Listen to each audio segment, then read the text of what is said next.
four of us on the committee online.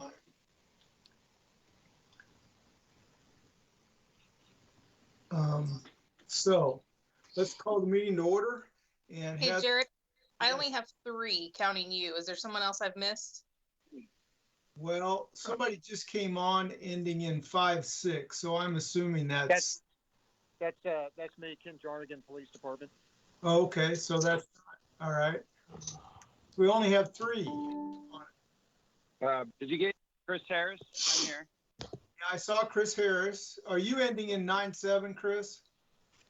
That's correct. Okay. Bradley Mudd. Oh, there you go. Okay. That's 4. That's 4. That's how many we need, right? Brad Mudd is here. Okay, Brad, thank you. Oh, you can hear? Okay, good, great, okay. All right, so let's call the meeting to order, and Heather will let you call the roll. You would? I have Jared Fears by video, Chris Harris by phone, Josh Mayfield by phone, Brad Mudd by phone for the committee. I also have Fire Chief Doug Short, Deputy Chief Mark Carrick, Deputy Chief Ken Jarnigan, Dania Leap, and Mark Randall. Did I miss anyone? I see a participant, Steve Wagner. I'm not sure who that is. He's with our technology department, and he's taking care of to make sure this gets on City 7 and on YouTube. Oh. Thank you. I appreciate that clarification. Okay. Well, then we will proceed accordingly. And the first item up is to approve the minutes from the June 24th meeting. I hope you all had a chance to look at those. Would anyone like to make a motion to approve those minutes? Motion to approve minutes of last meeting. Okay, I'm not sure who that was. Is that Brad? That's Brad, yes. Okay. We need a second. All right, Chris, thank you. All right, all in favor, I'll call the roll. I'll just call as I'm seeing them. Josh? Yeah. And Brad? Yes. And Chris? Yes. And I vote yes as well. All right. Next thing up is we had a special meeting on September the 3rd. So we have those minutes to also approve. I think, Josh, I know you were here on that. Yes. I'm not sure if Chris or Brad was able to attend that or not. Oh, no, I wasn't. Brad. It's Chris. I was not able to either. That's what I thought. So, Josh, would you like to make a motion to approve those since you were present? I mean, yeah, it looked good to me. I'll make a motion to approve it. Okay.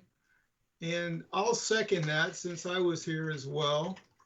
So, all in favor of that? Let's see, Josh, you're first. Yes. Brad? Yes. And Chris? Yes. All right, and I would vote yes as well. All right. Before we launch right into the update from the fire department, hopefully you guys got the email I sent yesterday with a link to the City 7 website that provided some information. It was interesting to watch the discussion among the city council on the use tax. And so hopefully you found that helpful. I know I did. I guess if you haven't had a chance to look at that, it might be worthwhile to look at that at some point in the future. And any comments or questions from the committee on that?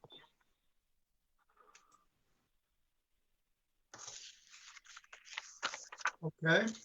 Then let's launch right into the report, update report from the fire department. Okay. Mark Carrick, Deputy Fire Chief. We sent all the information out, and this time's a little more unique from the last meeting we had. I prepared two sets of documents. The first set of documents covers the entire fiscal year, or last year's fiscal year, 1920, because our last meeting was covered to the end of May, but our fiscal year ended at the end of June. So I went ahead and wrapped up the last fiscal year. All of the supporting documentation has been sent out, and we did get some updated tax revenue information and some expense information. So I will just hit the high spots on this. Our unassigned fund balance in July 1 of 2019 was $1,279,838. Our projected sales tax revenue for 2019-2020 fiscal year was $2,118,442. And the good news is we came out a little bit higher than that on our actual tax collected through June 30th of 20. We came out at $2,321,083. So, and that included some other miscellaneous income from investment stuff. Let me look here real quick.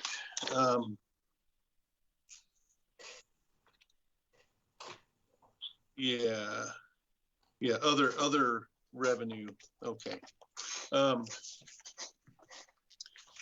As has been discussed in the last couple of meetings, we tended to become a little more austere in the use of our tax funds just because of the COVID crisis.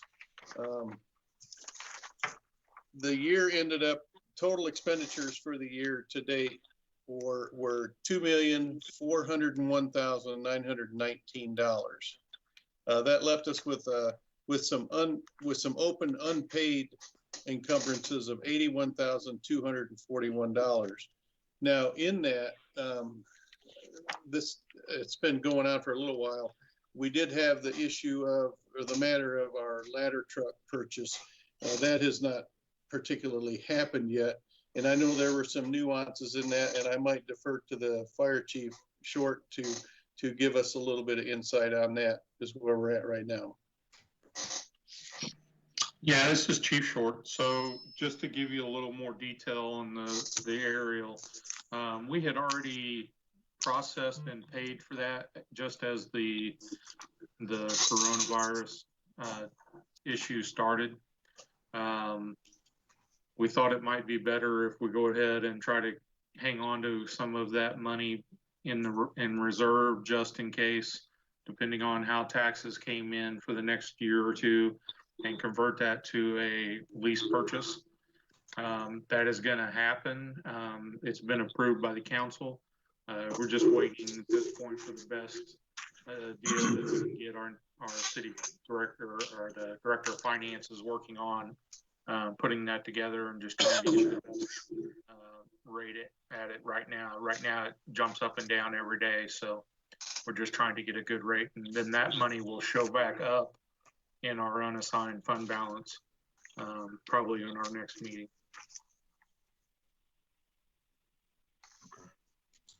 Any questions on the last fiscal year information? Like I said, we sent out to the committee all of the breakdown in the weeds expense information for each account. And if anybody has any questions about any of that, they can reach out to us, and we will certainly get you some answers to specific questions.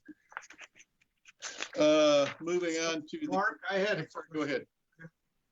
So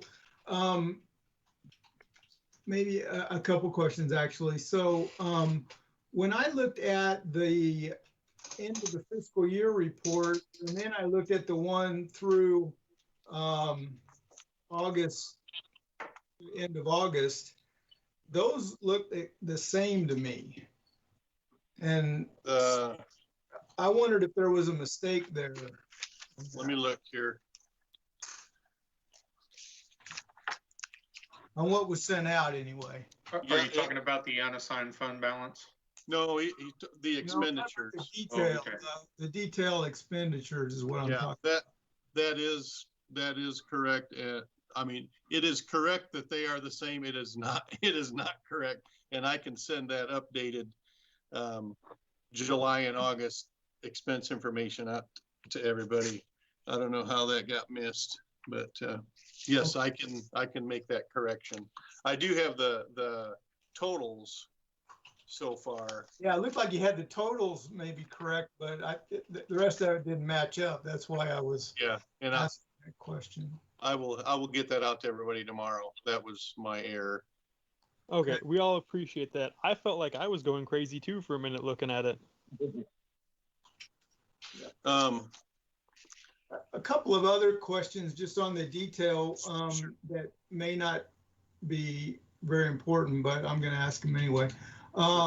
Travel and meal expenses related to training, there was no appropriation, but money expended. Is that normal? There wouldn't be a budget amount on that, or what do you normally do on that? Doug, do you want to speak to that? There should be a budgeted appropriation for travel and meetings. It's all under training. We handle everything under the 5214, which is under training when it comes from sales tax. Okay, I was just looking Yeah. at 5203, and that's what I was. Yeah. Go ahead. Sometimes what happens in that situation is we first code it into 5203 and then we move it all over to 5214 to show that it's all training. I got you. Okay. All right. You answered the question on the lease. Cost associated, number 5240, cost associated with fund investment fees and other not categorized professionals under professional services. What is that? I'm just not sure what that means. Okay, so our unassigned fund balance, basically that money is invested. Mm-hmm. So with the investment, while we gain revenue, we also have to pay some fees towards that as well. Right. And that's what the 5240 is that's the fees we pay towards the investment firm, which that's all done through the finance department with all of the accounts. It's not just our money. Understand. But we pay our direct proportion of it. Okay. All right. And then operating 5309 operating supplies under $100. Boy, it seems like maybe I'm just wrong on this, but it seems like there's a lot of money there for things that are less than $100. Is that like $100 per item, or is that $100? How does that? Yeah, so the way that's broke down is it's for anything that costs less than $100. But if we buy 10 of them, it still goes under that, even though they may have been $90 a piece. It still goes under that 5309. A lot of times, and when we look at like our gloves and our fire gloves, some of our equipment, it's priced under $100, or badges or name tags and plates and things like that. They're under 100 each, but total it might get higher by the end of the year. Okay. That just seemed like a big difference between the amount that was budgeted and the amount that was spent. So I just didn't know. I was curious about that. So. Yeah, and traditionally, I mean, what that indicates is that's something that doesn't have a value over $100, doesn't meet a inventory requirement per se. You get into that once you get to things that are at 5313. Okay, level. Gotcha. Chief, could that also be impacted by this COVID crisis? Yeah, if it's over, another thing that I was going to mention that is that you're going to find things probably in 5309 mostly that we had purchased in last year, and maybe some starting this year that will be reimbursed through our CARES Act. We probably has expended, I know, at least about $50,000 on personal protective equipment, supplies, cleaning supplies, things like that, that we're using directly with COVID. And some of that will be, as we reallocate that money back from the CARES Act, some of that will go back into the tax. We try to keep it out of the tax fund, but we still get a few of those things that when we buy something from a vendor that is tax related, but and something that's COVID related at the same time, it just gets coded under one for an immediate point. It has a in our budget system, it's actually subcoded to COVID, so we can sort it out. All right. And then under 5401, but $11,000 expense. Is there stuff that we didn't get to? I was remembering that may have been the case, that we didn't get them done because of COVID. But yeah, what you might have is maybe we had something encumbered in there in last year's funds, and this year it wasn't there, but we still spent it. But it's encumbered from fund the year from before. Gotcha. All right, that was all my questions. I don't know if anybody else had any. All right. I'm going to hit the current from July 1 through August 31st. Beginning July 1, our unassigned fund balance was just a little bit lower. Last fiscal year was $1,279,000 in change, and this year it was $1,243,000, almost 244. So it's very close to what it was the previous fiscal year. One of the things I'll hit on here is our projected sales tax revenue for this fiscal year is $2,012,500. I know when the tax was originally voted on and approved, our target was about $2 million a year. It looks like the projections may end up pushing us a little bit over that again this year. Sales tax collected through August 31st, 2020 is $389,426. So that's what we've collected so far. Let's see, expenditures to date, $199,139. We do have several open or unpaid encumbrances to date of $161,822. And I apologize for the snafu on the expense part of this, the expense report. I will get that corrected and get that sent out to the committee tomorrow. So if anybody has any questions about the current fiscal year to date. Okay, thank you. Thank you, Mark.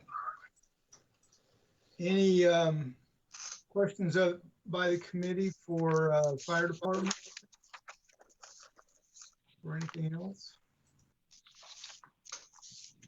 Okay, if not, would anybody like to make a motion to accept the report from the fire department? This is Chris Harris, and I'll move to accept. Okay, thank you, Chris. Second. All right, Brad, thank you. All right, I'm just going to go again in order of what I'm seeing on the screen. Josh? Yes. And Brad? Yes. And Chris? Yes. And I would vote yes as well. Hey, Jared, I do see another phone number showing up here. I'm not sure if it's another committee member. Ends in 3100. Okay, who joined us? Katie Alexander, I accept. All right, Katie, thank you. And you vote, did you say you voted yes on that? Yes. Okay, thank you. Appreciate that. I didn't notice you come in, so thanks for speaking up there, Heather. And that's all right. All right. Okay. So that's the report from the fire department. Next up will be the police sales tax report. Not sure who's doing that. I believe I'll start. All right, Dania. Okay, so with ours, we do have two separate sections, one showing the end of last fiscal year and then showing through August of 2020. It's just all in one report. So the first part on page 2 is going to show you how we ended up fiscal year 1920. So the beginning fund balance last fiscal year was 2,489 or 483,919. The sales tax collected through June was 2,238,572, and that is also showing the original projection next to it of 2,245,747. Investments and other income, 74,175. So the total revenue is 4,796,666. There's a year-end investment market value adjustment showing there. That's what the finance department comes up with, just showing what the value of the investments are. Should we close that out, that the funds would be available. And that's 73,262.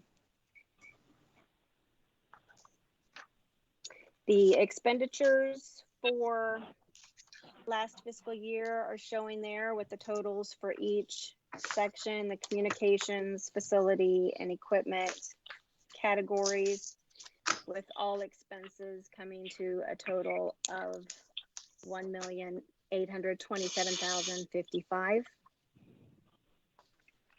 And we did have funds encumbered for purchases not paid yet as of June 30th, and those were in the amount of 508,659. And there's a list of those on page 3.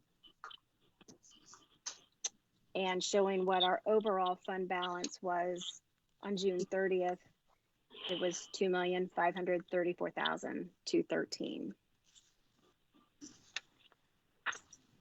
Were there any questions on the last fiscal year?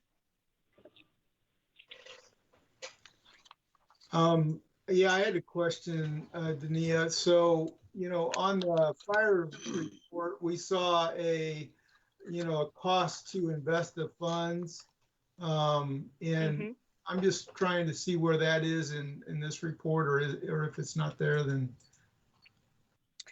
Yeah, it's not showing as an expense on ours. They basically take it out of what's showing for revenue. So it's already reduced in the revenue amount. Okay. And let's see if I have a printout here.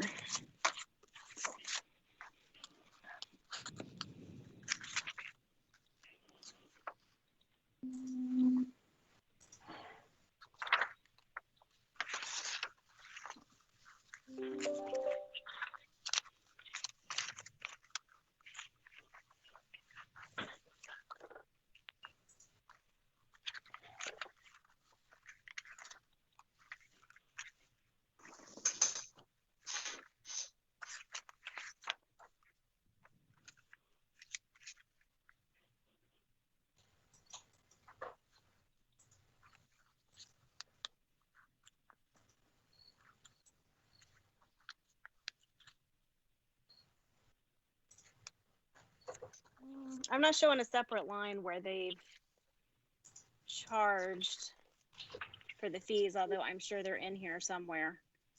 But I can get that information for you. Yeah, if you would email that to me, I'm curious. So I did a real quick calculation on the one for the fire, and it may be wrong, but if they averaged a balance of 2 million in there, which is not even that high, I don't think. But if they average that high, and with the amount of the expenditure it's a little over 2% investment fees, which is pretty high when you're investing the kind of money that I think the city ought to be investing. So I don't know. That's just maybe a comment. I don't know if anybody in the I see Mark on from the city manager's office. I don't know if he has any thoughts about that or anybody else, but that just 2%, I mean, that's pretty high for investing, you know, those kinds of funds. Well, we appreciate your comment on that. We'll look into that and get you something for the next meeting, because, and you do point out a good point about the two reports being different in that respect. So we'll get that kind of clarified for you for the next time. Okay, thank you, Mark. And then I had another observation that I'm not sure if it's helpful or not. So, but it might be helpful to the committee, and so just to have some discussion. So the fire report shows all the encumbrances, and the police report nets out.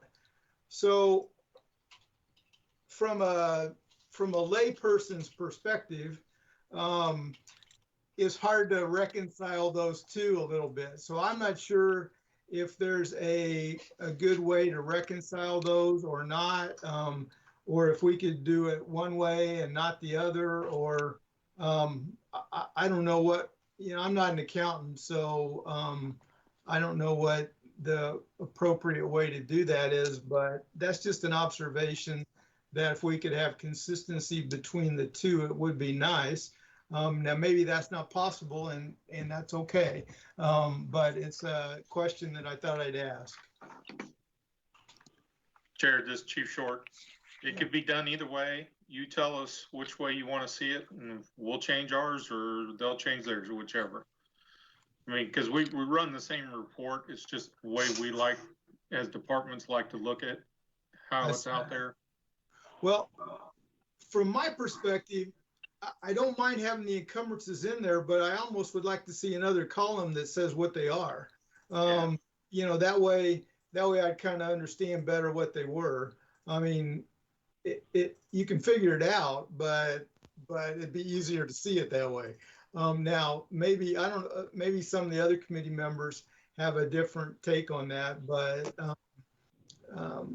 I kind of. I would agree with you. Yeah, this is Brad. Yes. So I agree with where you're going. So I'd say either way is fine. If we're going to throw the encumbrances in there, if we could have another column, that would be helpful. And I'm okay having the encumbrances, and I'm really okay with them being different, I suppose, if we have that other column. So basically, you make sure I'm not muted here. You want to make sure that you know what the open encumbrances are. I think that would be helpful for reading the report. At least it would be helpful to me. Brad seems to think the same thing, so maybe there's at least two of us that would be helpful for. That's what I will make sure. And one of the things in our report where we talk about major projects in process, those are usually the ones that are in encumbrances. That makes sense. Yeah. That makes sense. I think it's wise to compare apples to apples and not apples to oranges. Right. So I'm comfortable either way. Maybe Mark, from a administrative perspective, do you have a perspective as to which it would be better? Yeah, I really don't, but I echo what Doug said. You know, if we can get together, we'll get consistent. If you'd like to see the two reports be more consistent, that won't be a problem. We'll huddle up with our team and figure out what's the best way to do it, and we'll bring it back next time. That'd be helpful, I think. Yeah, either way is okay. I think if they're the same, that'd be good. You guys decide which is best. Okay, let's see, Dania, I think, does anybody else in the committee have any comments or questions on the year-end report from the police department? Oh, I wanted to ask one thing. Sure. There is an encumbrance for about $2,700 for battery replacements at radio towers. It says that IPD is only 12% of that cost. Can that be a bit better explained to me so I understand?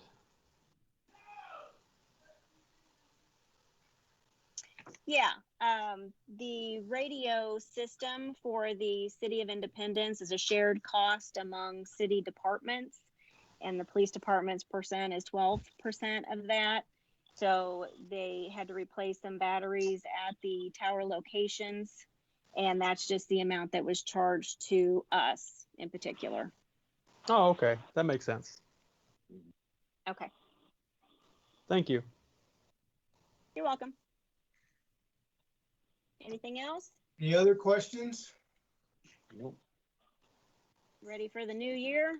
Yep, let's go ahead. Page 4.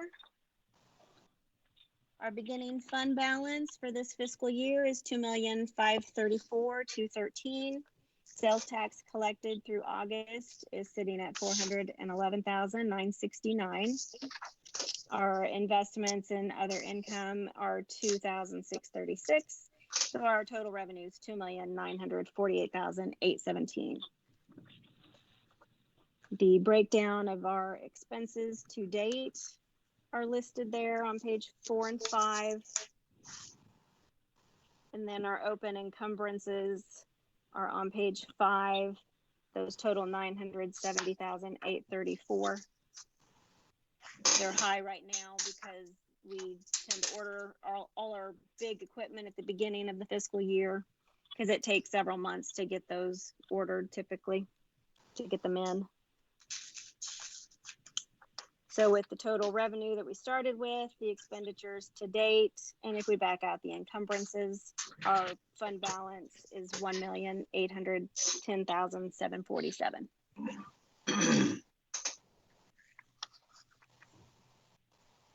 Okay, Any questions on that part? questions on that?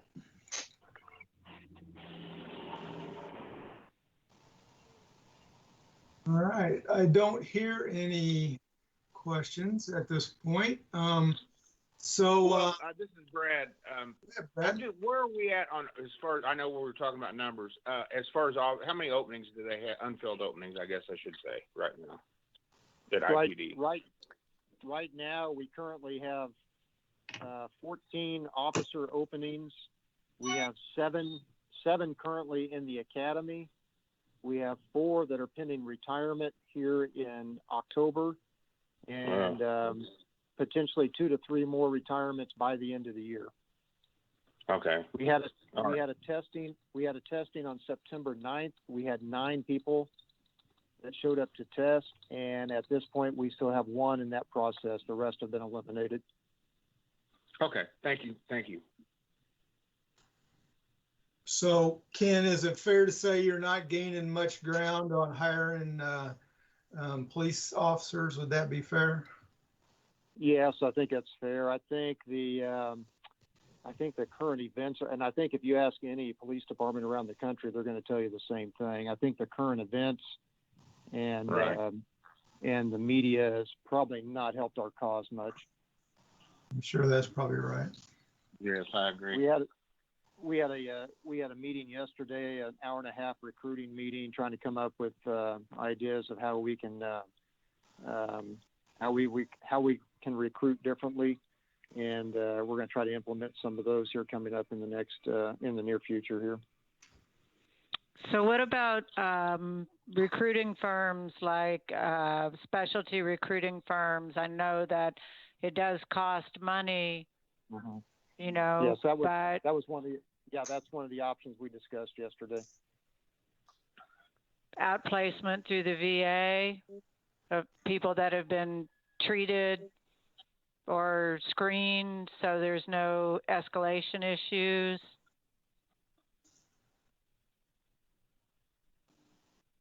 Was that on the table? I'm sorry, I guess I'm not following what you're saying there regarding the VA. Veterans who have been pre-screened, you know, with a law enforcement background, who have been pre-screened to determine that they are ready for duty in a community environment. We have talked about going to different military bases and recruiting from their personnel list. We know one person down at Fort Leonard Wood who is involved in their human resource department down there. So that's the discussion that we had yesterday. Mm-hmm. There's also a federal disability site, and disability can mean anything from diabetes to, you know, major issues that would preclude police duty, but, you know, diabetes should not be a problem.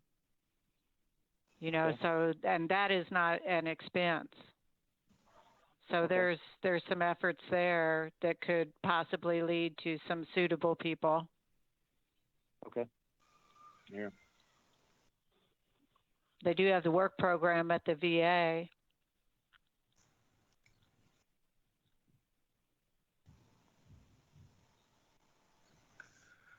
Okay, thank you.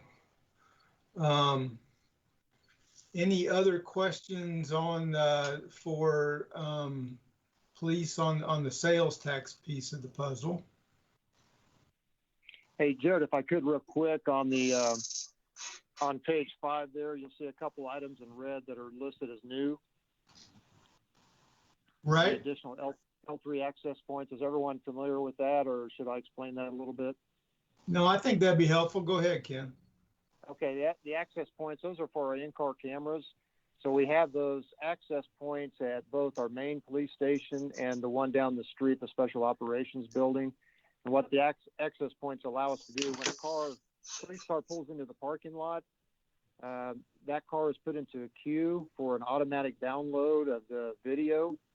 And sometimes the car is not in the back lot long enough to get downloaded. So the more access points we have, the quicker that the video storage can be downloaded. So having them at both the main headquarters and the Special Operations Building will allow us to get videos downloaded quicker than what we're able to at this point. This is Brett. How long does it take? Like 15 minutes, or what's the time frame on it? It just depends on where they land in the queue, and it depends on how much video storage they actually have. So, I mean, it could be from, depending on how much video is on there, it could be from, like you said, 15 minutes, or it could be an hour or two. It just depends on how much video they have on there. Yeah, and a lot of times what happens. Go ahead. Sorry. A lot of times it depends on it. You know, they pull in the back lot, go in the station, a call comes out, and they run and jump in the car and take off again. So now they've lost their queue spot. Right, and I understand so that. they'll have to start all over again once they come back. And so, is the camera record? I mean, do they act? Is it, you know, motion activated? I guess would be the best way to put. I mean, it's not running when the officer's going to an incident, right? Does it just turn on when they get there? If the lights and siren are on, then the camera automatically comes on. Okay. I understand. Yep. Thank you. You want to make any comments on that other new item there, Ken? Yes, the interview room update. So we have 4 interview rooms up in our detective unit, and then we have 2 interview rooms in our detention unit. And all of the interview rooms are in dire need of upgrades as far as video and audio recording, especially audio recording. So that's what you see there. Okay. Thank you. That's helpful. Okay. Any other questions on the sales tax part? Or any other So comments? utilizing these funds for equipment will not preclude hiring of police officers out in the community, correct? It's not an either or thing, it's a both thing, right? Well, should I jump in there on that clarification, Mr. Chairman? Sure, go ahead, Mark. Yes, again, I really appreciate you all having a special meeting earlier where you weighing in on the potential use of use tax fund for police equipment. As you know, like you said, the ballot language said that it was to be used for funding police officers. And so there were the ballot language didn't really say what funding meant, but you all weighed in on it and the city council deliberated on it, and they decided that they feel that to be more true to what the ballot intention was, that it should just be wages and benefits. So we won't be using use tax funds for police equipment. So just wanted to clarify that for the members. So the sales tax part of it goes to equipment, but the use tax part will go to people. Is that fair? Right. So the council, they expressed that that's exactly right, that any equipment for those additional officers really should come out of the sales tax fund. And then, of course, that'll be a challenge for the police department and for this committee to prioritize and figure out how to exactly to do that with equip the 30 up to 30 new officers while keeping up with the current capital needs. So, but yes, that's exactly right. The use tax would be for wages and benefits only for the 30 new officers, and then it'll waterfall to all the sales tax funds, which would include the 2 public safety sales tax funds. All right. Okay, so we need a motion to approve the sales tax report from the police department.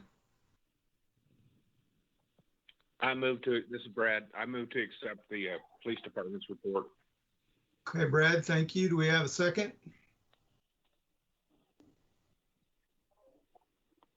This is Chris Harris. I'll move to accept. All right, Chris, thank you. Any further discussion? Okay, I'm just going to read by the order on my screen. Josh? Yes. And Brad? Yes. And Chris? Yes. And Katie? Yes. And I would vote yes as well. All right, let's move to the use tax report by the police department. I don't know who, Denise, are you reporting on that one as well? I sure will. Okay. All right. There's background information there for anyone that needs to review the information on the local use tax and how it all started. Page 2 shows you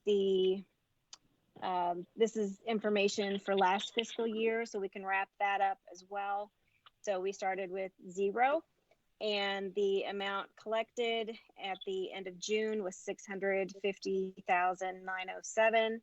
It shows the interest earned there, so the total revenue was at $652,771, and it has a market value adjustment of $14,322 for a final balance of $667.93. And just as a reminder, this fund was originally projected to bring in $750,000 for the entire year, just for the police side, and then that same amount for the animal shelter. So we are doing very, very good in this tax. We had no expenses to report last fiscal year. Okay. Page 3 shows what we start off with, and then the tax collected through August is $383,331. With our interest, we were at $383,760, making our fund balance $1,050,853.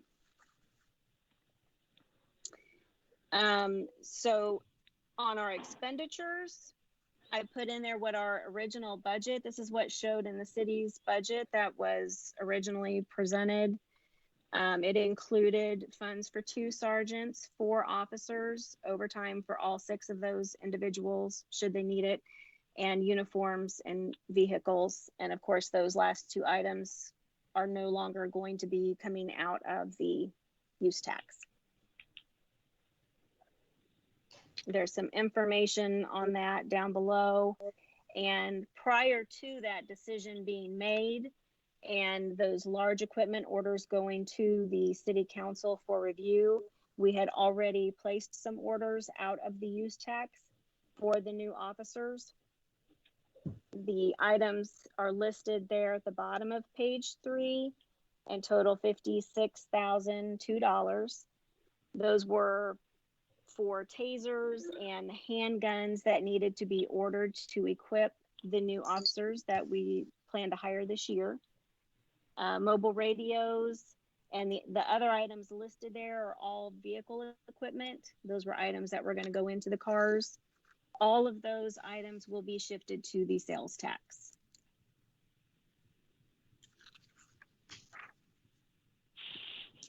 And on page 4, we do have a list of the individuals that have been hired and will be showing up under the use tax. Their salary and benefits will be showing up on the next quarterly report. So just a question from relative to the sergeants. I mean, I'm assuming you don't hire a sergeant right out of the chute. You either promote someone or you move someone. So is that what would be anticipated as you'd move a sergeant, an existing sergeant to this funding, or would you, what's the thinking there? Yeah, it would be a promotion that would occur in-house, and it would be an additional 2 sergeants positions that we don't currently have. That's just due to when you add people, you have to add supervision as well. So, so you're right, we won't be hiring sergeants. It would be a promotion in-house. Okay, thank you for that. What is the ratio of sergeants to persons they supervise?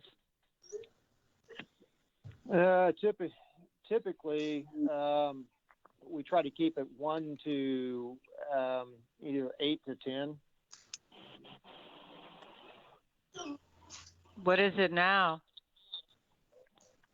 That's what it's about averaging now, is one sergeant to 8 to 10 people that they supervise. So does that end up being like 1 per shift, or? Right now, the way our patrol shifts are designed, we have 2 sergeants and 1 captain for every patrol shift. And we have anywhere from 16 to, typically we're supposed to have 18 officers on both day shifts and 19 officers on both night shifts. But of course, right now with our shortage, that's not what we have.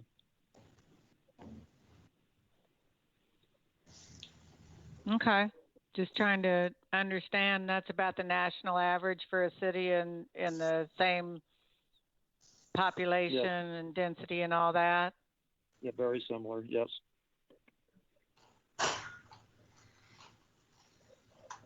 Okay. So we need to have a motion to accept use tax report from the police department. Anybody like to make that? This is Brad. I move that we accept the use tax report from IPD. Thank you, Brad. Do we have a second? Second. All right. I'm not sure who that was. Josh Mayfield. All right, Josh, thank you. All right, any other discussion or questions?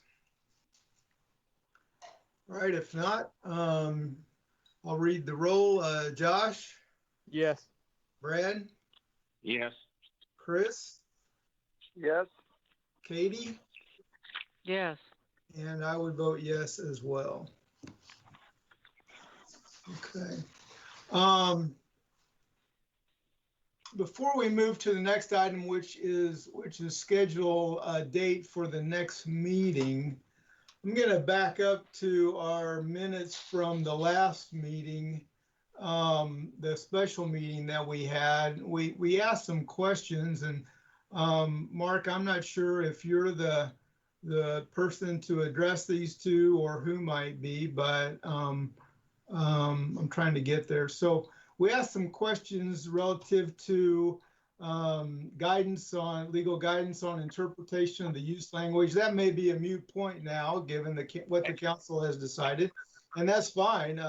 I think I appreciated the discussion as I listened to it, because it helped me understand where the council was coming from.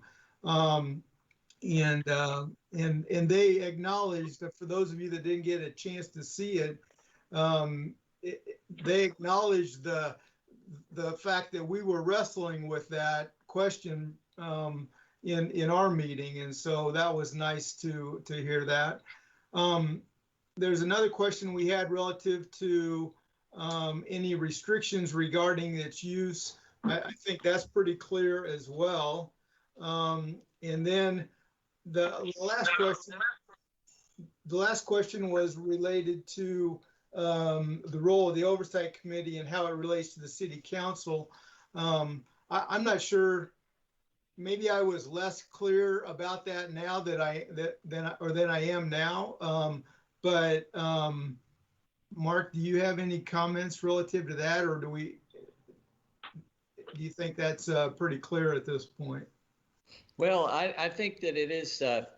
It's clear that they did appreciate the fact that you all were willing to wrestle with that question and weigh in on it. So I think that that they felt comfortable trying to refer things for your opinion, which I know, I guess that's a little bit different than what you've been doing up to now, just, of overseeing how those funds are spent. But that was kind of an unusual situation, and so I think they were happy to get your input. But that's about all that I think that I know on that question right now. There's really nothing specific about them, bringing questions back to you for input. Really, there's no real guidance on that. Okay. All right. Thank you, Mark. Appreciate those comments.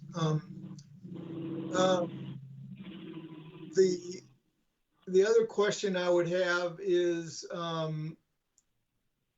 before we go to scheduling the date for our next meeting, is that I'm recalling that there's a time where someone from our committee needs to report back to the council, and I'm not sure the timeline on that. So, or if that maybe is suspended given COVID, I don't even know. So that's why I'm asking. Yeah, this is Chief Short. Your next one would be in October if the council decides to have you give personal reports. At this point, we're not looking at that, so it would be after. Well, I guess it would be after this meeting would be the one that you could give the report at, but I don't think that we're going to be doing that at this point. We haven't discussed it in our leadership meeting, so I don't remember hearing it coming up on study session for the next month or so. Do you remember, Mark Randall? No, I don't. We'll have to get back. I really don't know. Okay, well, I'm typically available on Monday nights to make that report if needed, so I'm happy to do that. I just need some advance warning. Yeah, if it is going to happen, it'll be that first study session, so it'll be the second Monday of October. Okay, all right. We'll get that clarified and get an email out to you to let you know on that. Okay, thank you. And then one other thing, Jared, I know that a question was asked about meeting in person again, when we would get to do that. So just to kind of give you the view from our command team, or our group that looks at everything that's going on city-wise and our phases of opening, we're still restricting these types of committee meetings to virtual only at this point, just for protection of everyone. Things are still pretty, it hasn't got better, let's just say it that way, when it comes to COVID, the things that we're dealing with. We hope to get back to that point of meeting again, but at this point, it's probably going to be latter part of this year before we get that, if we start to see the drop in it. The one thing that was decided by the council and the command team was that if it was a charter recognized committee, then they would meet. So that only includes the Planning Commission and the PUAB, and they have to now both meet in the council chambers, because that's the only place we have available to have that type of meeting where they have separation. Okay. Thank you. That's helpful. So I guess the next question then is when would we normally schedule our next meeting? I can tell you last year, I know if we go off the 3-month mark, we're looking at the end of December, but with all things holiday, we typically push that out until the first of the new year. If we stay on track with I know last year it was January 8th, Wednesday, January 8th. So if we keep on track with that, the first Wednesday in January of 2021 is the 6th. Okay. Committee, any concerns about January 6th date at this point? I'm good with it. Okay. Hopefully we'll all be in good health. Yes. Okay. Well, Heather, if you would send out a invitation to all of us, and we will wait to see if it's going to be an in-person meeting or another virtual meeting like this, and so that would be helpful. Okay. Any other comments or questions from anybody on the committee or anybody else as far as that goes, I guess, but I'm going to call the roll just to ask, make sure I'm not missing anybody. Josh, anything else from you? Josh may be gone, looks like. Brad, anything else from you? No, everything sounds good to me. All right, Chris? No, I'm great. Thank you. Okay, Katie? All good here. All right.